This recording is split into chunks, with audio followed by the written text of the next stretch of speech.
ഓം ശ്രീനാരായണ പരമഗുരവേ നമഃ. സുപ്രഭാതം. 1360 ദിവസമായി ഇന്ന് 2025 ഫെബ്രുവരി മാസം 3 തീയതി തിങ്കളാഴ്ച. 1200 ആണ്ട് മകരമാസം 21 തീയതി.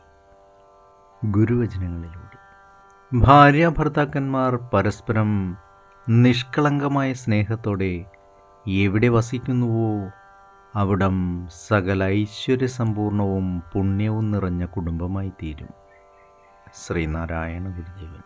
ശ്രീനാരായണ ഗുരുദേവൻ്റെ പ്രിയ ശിഷ്യനായിരുന്ന വിദ്യാനന്ദ സ്വാമികൾ എഴുതിയ ഒരു സഞ്ചാരം എന്ന് വിവരിക്കുന്നതിൻ്റെ 6ാം ഭാഗമാണ് ഇന്ന് അവതരിപ്പിക്കുന്നത്.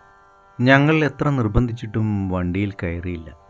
അങ്ങനെ കുറേ നടന്ന ശേഷം ഒരു വിധത്തിൽ വണ്ടിയിൽ കയറി. റെയിൽവേ സ്റ്റേഷനിൽ അടുക്കാറായപ്പോൾ ആ വണ്ടി എതിരെ വന്ന മറ്റൊരു വണ്ടിയിൽ അല്പം മുട്ടി. സ്വാമികൾ ഉടനെ ചാടിയിറങ്ങി നടന്നു. വണ്ടിക്കാരനും ഞങ്ങളും തമ്മിൽ അത് നിമിത്തം അല്പം വാക്കുതർക്കമുണ്ടാവുകയും കൂലി കൊടുത്ത് അവനെ പിരിച്ചയക്കുകയും ചെയ്തു.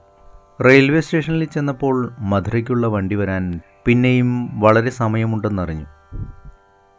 ചെറിയ സ്റ്റേഷൻ, ഇരിക്കാൻ എവിടെയും സൗകര്യമില്ല. ഒരു ബെഞ്ച് മാത്രമേ ഉള്ളൂ. അതിൽ ആളുകൾ സ്ഥലം പിടിച്ചിരിക്കുന്നു. അവരെ ഒരുവിധം പറഞ്ഞ് സമാധാനപ്പെടുത്തി ബെഞ്ച് വാങ്ങി പ്ലാറ്റ്ഫോറത്തിൽ കൊണ്ടുവന്ന് വെച്ചു. സ്വാമികൾ അതിലിരുന്നു. മഴ വീണ്ടും വന്നു. സ്വാമികൾ എഴുന്നേറ്റ് നടന്നു. അടുത്തുള്ള ഒരു പിള്ളയാർ കോവിലിൽ കയറിയിരുന്നു. അതിൽ പിള്ളയാർക്ക് തന്നെ ഇരിക്കുവാൻ കഷ്ടിച്ചേ സ്ഥലമുണ്ടായിരുന്നുള്ളൂ. ഇതിനിടയ്ക്ക് വസ്ത്രം വാങ്ങി ഉടുത്തു. കൂടെയുള്ളവരെ കുറ്റം പറഞ്ഞു കൊണ്ടിരുന്നു. സൗകര്യമായി കുറേ ദിവസം വിശ്രമിക്കത്തക്കവണ്ണം ഒരു സ്ഥലം കണ്ടുപിടിക്കാൻ ആർക്കും സാധിക്കുന്നില്ലല്ലോ എന്നായിരുന്നു ആക്ഷേപം. മഴ കൊണ്ട് നനഞ്ഞ് കഷ്ടപ്പെട്ടിരുന്ന സ്വാമിനാഥ പിള്ളയെ നോക്കി സ്വാമികൾ വളരെ പരിതപിക്കാറുണ്ട്. ജീവചരിത്രം എഴുതുന്നവരുണ്ടെങ്കിൽ ഇതൊക്കെ വിട്ടുകളയാതെ എഴുതേണ്ടതാണെന്ന് പല പ്രാവശ്യം സ്വാമികൾ പറഞ്ഞുകൊണ്ടിരുന്നു. പിള്ളയാർ കോവിലിൽ ഇരുന്നു കൊണ്ടിരിക്കുമ്പോൾ മധുരയിൽ നിന്നും ഹനുമാൻഗിരി സ്വാമികളും സുഗുണാനന്ദഗിരി സ്വാമികളും കൂടി ഒരു കാറും കൊണ്ട് വന്നു ചേർന്നു. അതിൽ കയറി മധുരയ്ക്ക് പോകാമെന്ന് അപേക്ഷിച്ചിട്ട് സ്വാമികൾ കയറിയില്ല.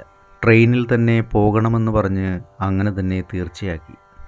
ട്രെയിൻ മധുരയിൽ എത്തുന്നതിനിടയ്ക്ക് കാറുമായി സ്റ്റേഷനിൽ എത്താമെന്ന് കരുതി ഞാനും സ്വാമിനാഥ പിള്ളയും കൂടി ഉടനെ തിരിച്ചു. സ്വാമിയും ഒന്നിച്ചുള്ളവരിൽ ഒരാളും വണ്ടിയിൽ കയറുന്നതിന് മുമ്പ് ട്രെയിൻ ഇളകി.